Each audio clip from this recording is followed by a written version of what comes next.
This masterclass is about the involvement of people with dementia and carers in research. It's often known as patient and public involvement. The masterclass is funded as part of the IDEAL project. My name's Rachel Litherland. I work for a small organisation called Innovations in Dementia, and we've been supporting people with dementia to be involved in the IDEAL project as an advisory group. My name is Keith Oliver. I'm an Alzheimer's Society ambassador, and I'm delighted that I'm part of the Always group, which in turn is part of the IDEAL project. So Keith and I are going to have a conversation about patient and public involvement, particularly in the IDEAL project and particularly in relation to the Always group, of which I'm a member. So we're going to be quite informal about this. Yep. The Always group, what does it stand for? Do we need to check that? Action on living well, asking you. And do you know how long you've been a member of that group for? Yes, I've been a member of the group since it was established, which must have been probably in the summer of 2015. Okay. And why did you become a member of the group? What do you bring to this group? Well, I became a member of the group because I was invited to, as part of my work within the Alzheimer's Society Research Network, and also I was doing quite a bit of work with DEEP. And it was through those two routes really that I became involved. And what do I gain from it? I gain an enormous amount from it, not least of which is a sense of involvement and a sense of commitment to a project that I think is really, really worthwhile. Quite a strong team was established over that period of time, both by way of professionals and other people living with dementia or former carers who are part of both groups. So all of that really encourages me to want to be part of this important project. Yeah, so the Always group, we've said it's action on living well, asking you. Yeah. It's a group of 4 people with dementia and 5 carers or former carers who are helping to guide the research of the IDEAL project and to put that perspective of carers and people with dementia into the project. And I guess there's a kind of question about why is this important? Why is it important to involve people who use services as part of expert advisory groups? Sure. I think it's really important because it brings a sense of credibility to the piece of work, and it brings a sense of the lived experience, which is what the project is all about. So it's great that we have this enormous cohort of participants involved in the project, but it needs some guidance in the steerage of the project as well. And I think that Always, primarily, alongside the IDEAL advisory group, does that. But one thing is a very strong sense of team, and a very strong sense of commitment towards what we all feel is an important, innovative and original piece of work.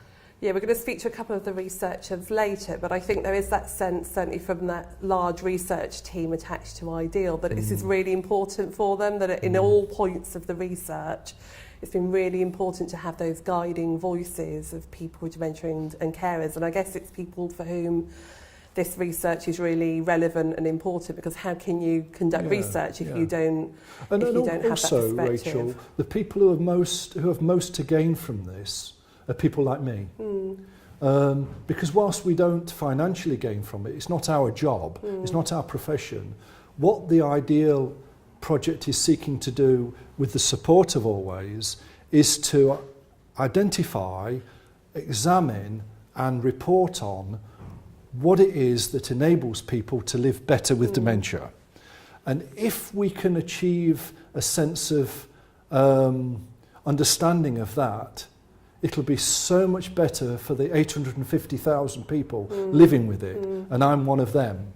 So I feel I have an enormous amount to gain from this piece of work, because for so long this particular aspect of dementia care has not really been understood, and people have felt, oh yes, it's important to live well, and phrases like living well with dementia have been banded out there, and person-centred care is banded out there, but there's not really a lot of research and guidance which is based on solid fact and solid experience to support that.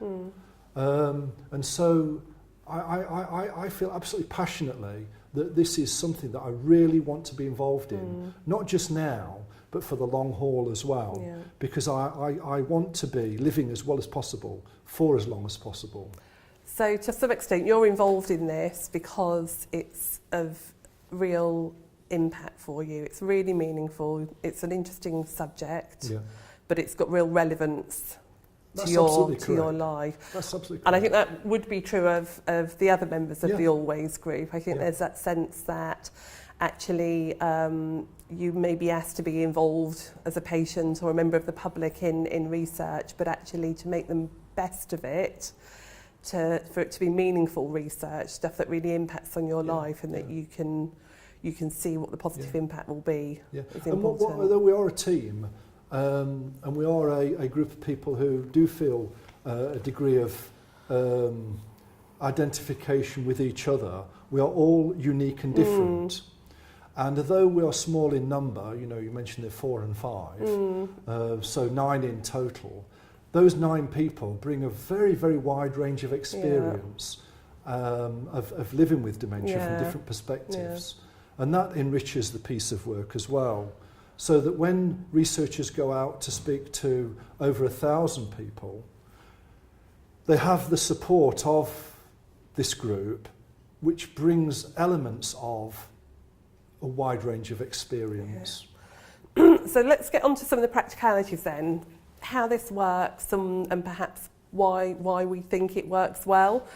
Because I guess the purpose of the Masterclass is to convey some recommendations for how this can be done better. I've got some examples of things that the group have done over the years, but I wonder if are there some things that spring to your mind about what you've been involved in? Well, what's worth mentioning to camera is that I was diagnosed with Alzheimer's, trying to remember when it was, New Year's Eve 2010.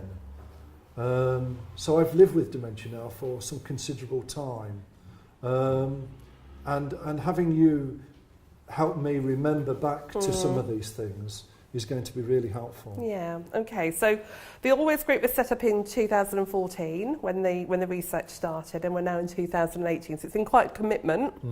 And some examples in the early days of the project were to give feedback on the training of researchers who work in the study.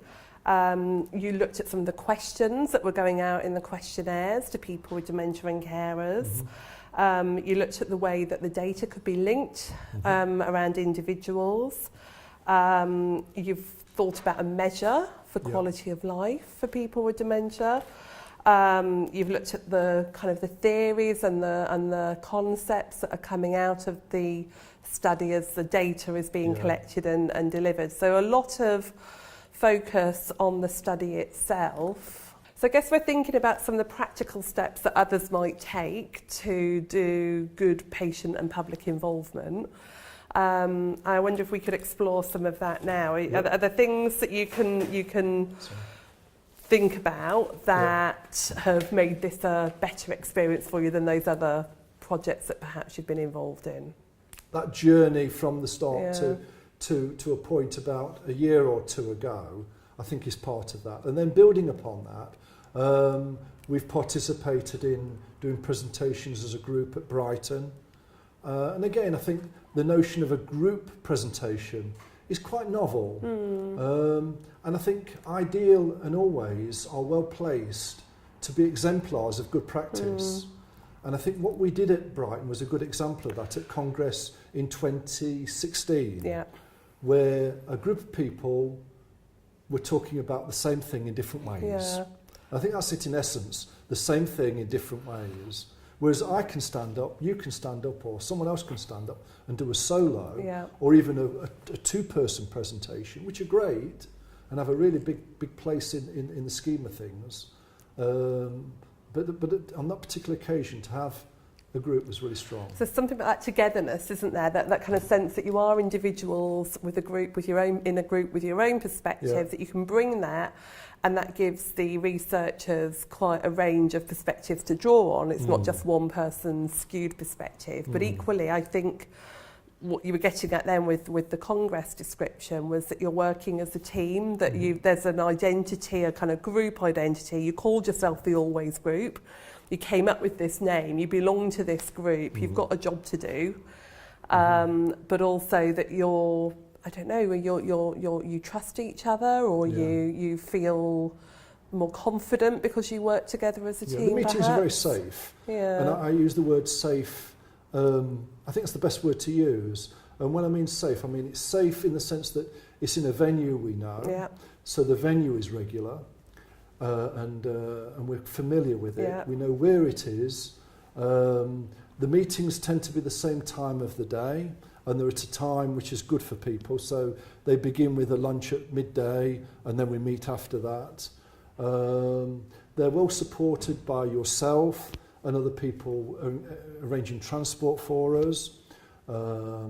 We have good notice as to when the meeting is going to take place. And they're quite frequent. One particular project I'm involved in a similar capacity, it meets once a year. Well, I simply can't engage with that. You know, I find that terribly difficult. And to me, with dementia, it's of very little value. Yeah, so I think we've been trying to meet 2 to 3 times a year with regular contact in between meetings, keep everybody up to date with what's happening with the project. And then also, it resources additional projects as well, you know, more creative projects. Your Life More Ordinary being one, and there are others as well, which again enrich the project and enrich the experience of participants, both in the Always group and but at grass level as well. Yeah, and I'm just thinking also within those meetings, they do feel safe, they feel supported, emotionally safe, and it maybe gives space for people who are quieter to find their voices within that meeting, and for you to support each other to have that space to speak. And I think that's often you know, voices that aren't often heard and can be really missed in this kind of quite organised group meeting. So from my perspective, it feels like a really supportive, safe place to be, and that you do all trust each other and support each other to speak out. That's very true. The other thing that springs to my mind, I think you've all talked about this as a group, is about how you feel about the researchers. That you have said that you feel quite valued by the research team for the job that you're doing. I mean, for some time now, I've tried to understand what dementia is doing to me as an individual, and I've found many aspects of living with dementia very challenging.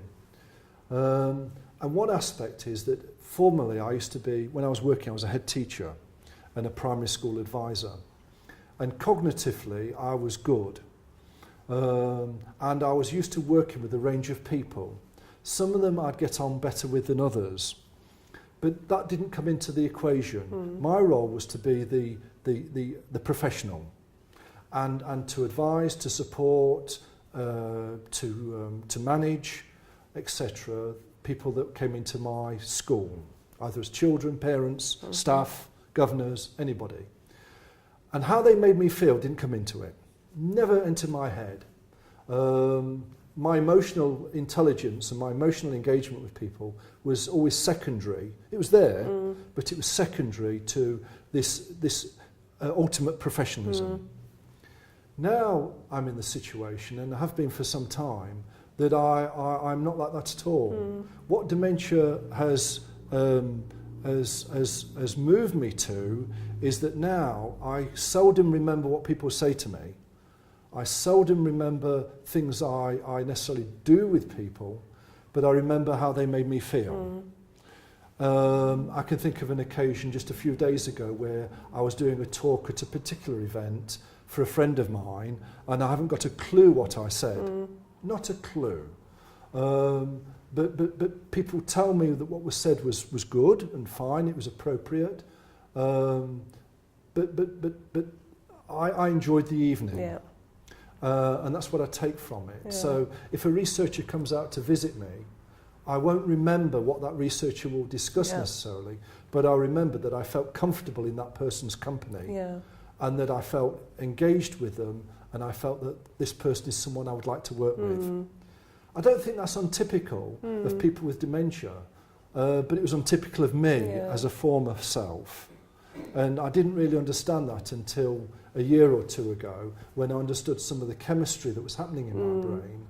But then I think Ideal and Always helps me address that, because it helps me understand it and to live well with what dementia is throwing at me. Because no matter how you view it, the idea of living well with dementia is a challenge. No question about it. And sometimes it can be a cross to bear. Because if you have the mission in life to live well with anything that is really, really challenging, and on the days you don't succeed in that, then it can compound your sense of failure. So I'm also bringing to Always and bringing to Ideal this sense of realism around the notion of living well, because we all aspire to that, and on good days we achieve it, but on other days we don't. And I think that probably will come through in the research, because people are participating and are engaging with researchers. Their engagement will, I guess, be determined upon where they are at in the journey of dementia, and also how they are on that particular day. I think you make really important points there about the approach that researchers take in their engagement with people with dementia, and also perhaps that kind of rapport and how they make you feel as a member of Always, as a member of a group that's helping to shape the research. And there were lots of things that have come up before in discussion about how important it's been for you to get to know the researchers, for you to get that sense of continuity, that you're familiar with these people, but also that they are really quite proud of you, actually, in terms of the group and the work that you're offering to the project. And we can talk a bit more to Alex and Catherine about that afterwards. The other thing I want to say there, Rachel, that's flown into my mind, and it may be relevant or it may not, is that within the Always group, there are, I think, maybe 4 people with a diagnosis of dementia and 5 people speaking from a carer perspective. And I think most of those, not all, but most of those 5 carers are former carers. And I would say that we do, the project is enriched by their experience, and we do respect the fact that, you know, they could have moved away from dementia having lost their loved one, but they haven't. They've retained a sense of commitment and a sense of positivity. And I think that is a really, really powerful element of the project as well, this sense of positivity from a former carer. So just to conclude our discussion, what difference has this made to you over these last few years to be involved? It's made a great difference to me. It's helped boost my confidence. I don't necessarily see this project in isolation from other things, but I see it very much as a big part of what I do. And I think that it enables me to see something over a long period of time and to engage with something quite frequently without being over frequent. There is a balance. You said we meet 2 or 3 times a year. That's good, because also there's often 1 or 2 other things related to it during the year. So probably over the course of a year, I'm doing 6 or 7 things, projects which relate to Ideal or Always. That is great for me. And it keeps me engaged, it keeps me involved, and it keeps me motivated. And I think that those three things are important, because often when one gets a diagnosis of dementia, you become demotivated, you become de-skilled, and you become dispirited. This project goes some way to addressing all those 3. Fantastic. Okay, I'd like to ask Alex and Catherine to join us now as researchers on the Ideal study to talk to us about their perspectives of how the involvement of people with dementia and carers has impacted on their work. Catherine? Okay, so I'll just introduce myself. So, hi, I'm Dr. Catherine Quinn. I am a co-investigator on the IDEAL study, and I'm also one of the researchers that work on the study. And I'm Dr. Alex Hillman, and I'm working with the IDEAL team on the qualitative aspect of the research. So you've been listening to Keith and I talking about the Always Group and their involvement in the IDEAL project. And I just wondered, from your perspectives, what difference has this made to you in terms of the research that you're doing, having patient and public involvement at the heart of the study?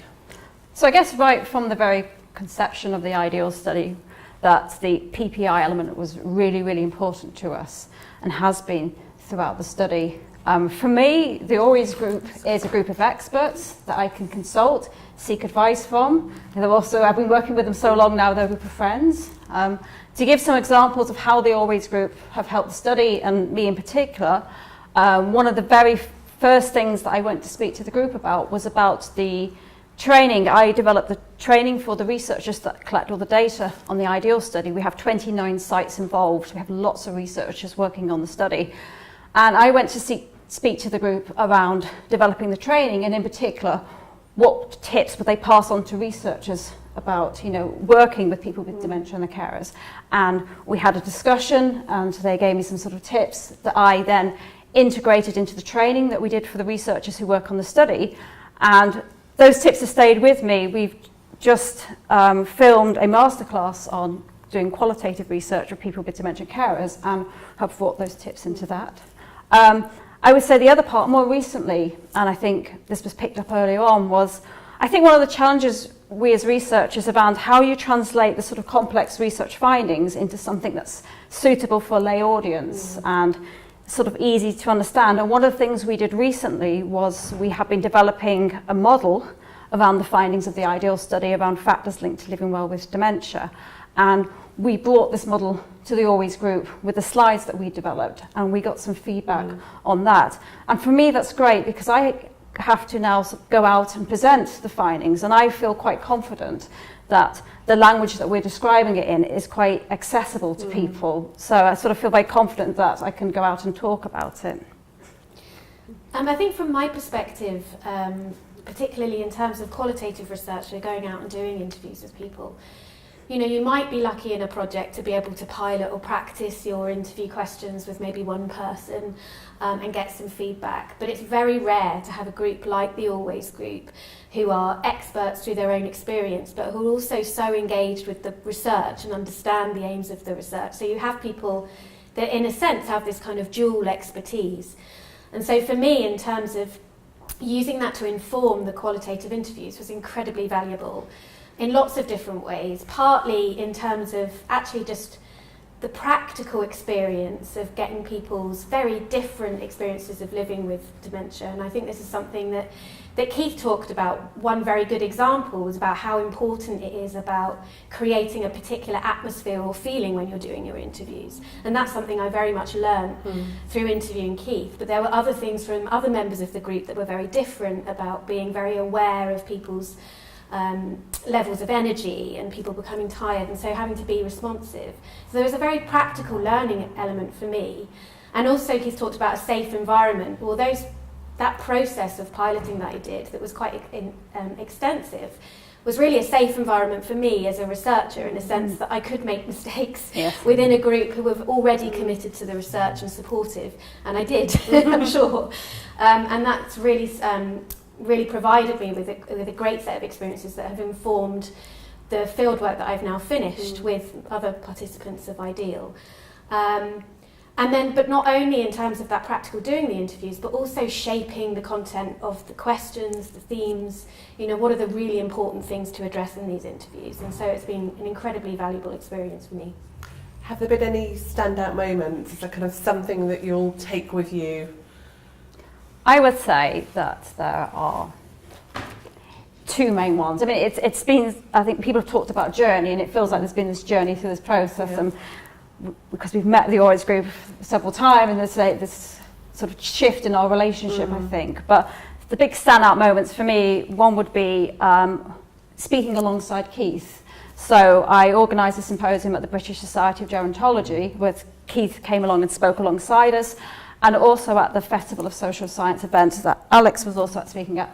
And for me, I'm very passionate about challenging people's perceptions about dementia, and I think it's fantastic to have a public event where you can have us talking about living well with dementia. You can also bring along somebody such as Keith, who can speak about his own personal experiences of doing that. And I think that has quite an impact for people in the audience, because they came to speak to him and us afterwards, who maybe were carers, but being able to see this other side of dementia, I think, is key. And I also think it shows how much we value the Always Group, that they're part of the team, that they are part of, that we collaborate with them and present alongside them.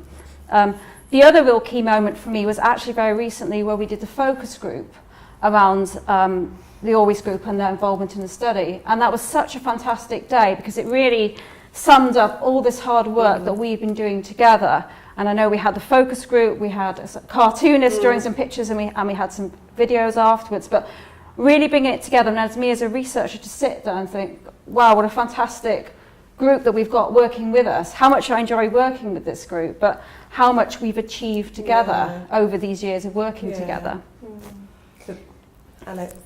Yeah, no, I was going to reiterate, I think the Festival of Social Science was a great event for getting that kind of, those multiple perspectives, which Keith brought out in his responses earlier. And I think that's been a really important part of working with the Always Group. And I think a real standout moment for me actually was when I finished the piloting work, so the practicing interviews that I did with the Always Group.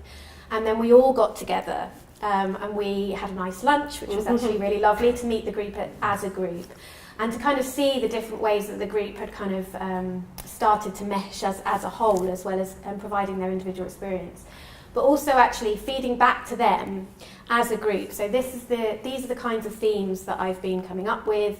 What do you think? Does it reflect your experience? And that has been a really valuable process for me as a researcher, which again isn't always a given in terms when you do research. And so to have that ongoing relationship, so that you can check back with a group like the Always Group to see, are you on the right track? Are we really bringing out the things that relate to your experience? And it was a really, really great day. And really helpful as well, actually, in terms of refining the research ideas going forward. Feels like there's quite a story to tell from the perspective of researchers, as well as the perspective of the Always Group, and then actually that this team is quite large and includes researchers and Always Group members together, side by side, and being both important contributors. Yes. And finally, going forward for yourselves as researchers, is there anything that you would do differently now in relation to patient and public involvement as you're thinking of future research projects or as recommendations? I think, I've been involved in research for people with dementia and carers for quite a long time, but this was the first study that we've had such a significant involvement of this PPI element. And for me, I think it's been an experience of finding that it's not that difficult to do well, that it's actually really enjoyable, that we have gained so much from having this element. And I think sometimes with researchers who are new, it can be a challenge, oh my gosh, we've got to have this element to the study. But I think we found how well it has worked, and that it's been one-sided, that we've learned from the people from the Always Group, perhaps they've learned things from us as well. My reflections on, I guess, sort of thinking forward will be around the fact that I've learnt about how important it is for the relationship between the research team and the PPI members. That came through as really important to have. And I think that's something that builds up over time. And it's having this contact where we have twice a year, but we can have contact in between. But having that element, I think it's also shown to me the importance that you are consulted as a group of people. And that's something the Always Group has fed back. It's not one person we speak, and they have gelled as a group. And I hadn't realised that in one sense, but it's how important it is to have that. And I think one thing that myself and the project manager, Sharon, were very concerned and keen to do right from the very start of this was to ensure that we had this feedback loop, that when we spoke to the Always Group and they gave us advice, and when we integrated it into the study, that we were able to then go back to them and say, this is how you've helped the study, and this is how your contribution has helped the study. And I think that is really, really important, and something I would definitely be carrying on doing in the future, because it's important if people have given you their opinions, that you can also show to them that you're taking it on board and you're reflecting on what they're saying.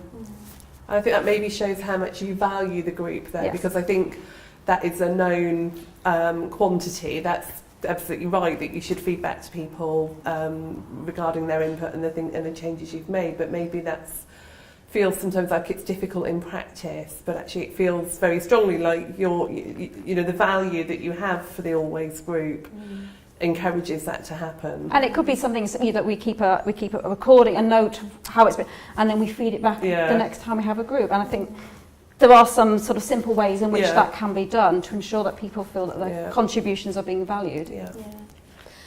Yeah, I would completely reiterate how important I think it is for the group to have the group, not just an individual or a couple of individuals, to give that individual experience but also the collective experience and the different perspectives that the group offers.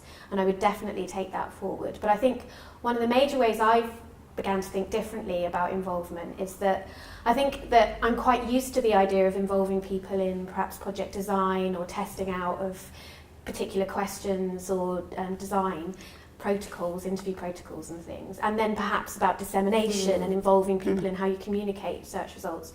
But one thing I've always in the past been perhaps a little bit apprehensive about is about that process in the middle, about sharing your interpretations and your themes. And I think sometimes we think as researchers that this is something that people will perhaps disagree with or struggle to understand how you've got to a place. But actually from doing it and having that experience, it was so valuable and it was such a positive experience that I think going forward I would definitely be much less apprehensive about doing that and see the positive value it can bring. So I definitely think differently about that in the future. That's fantastic. Thank you both. I think you've both reiterated quite a lot of the things that Keith and I discussed, and also perhaps some of those recommendations. So I just wanted to conclude our masterclass with recommendations from the Always group about how researchers in practice can implement PPI in their work. So there is some sense that PPI should run throughout the whole project, not just be something that happens at intervals or near the end. That it takes time and effort, that you need to be adaptive and flexible and find ways to work differently, but also build the confidence of researchers to feel that this is something that they can participate in as well. It needs to be costed into the research bid. It doesn't come without its costs, and that includes accessible venues, lunch, refreshments, transport, maybe thank you payments. Important to build trust, communication and rapport between people who are involved and the research team, and informality really helps here. It's a partnership rather than just an add-on. Have regular contact, meet face-to-face more than once a year. That was a really strong message. Keep in touch. And listen and give people feedback and say what has changed because of their input. Provide regular updates on the study progress. And Catherine, you mentioned the focus group that we held, and I think that was a really wonderful opportunity, almost near the end of the project, for the group to reflect and for the research team to reflect on what this has all been about and why it's worked, but also why it is so important to build on these recommendations. I'd like to ask Keith to maybe comment on that and to just leave us with his key message as well. For me, PPI has to be engaging and empowering. If I go to a meeting, I want to come away from that meeting feeling better than when I went in. I want the piece of work to be clear in expressing its aims to me so that I have a clear understanding of what the piece of work involves. If I have that clear understanding, I'm better able to put commitment into the piece of work and to be as helpful as I possibly can be. Because often, in fact, always I would say, people who come to these PPI meetings with the lived experience want to help. They're there to help, they're there as a resource. Please use them as such. Avoid tokenism. People who are experienced in PPI from a lived experience will know and recognise this if they sense it. It's important to listen. It's important then to be taking action on what you hear, and then to apply what you've learnt into making a difference for people who are affected by dementia. The group has shared ownership of the issue. This ownership is shared with you, the professionals. We want to build upon our shared understanding to make tomorrow better than today.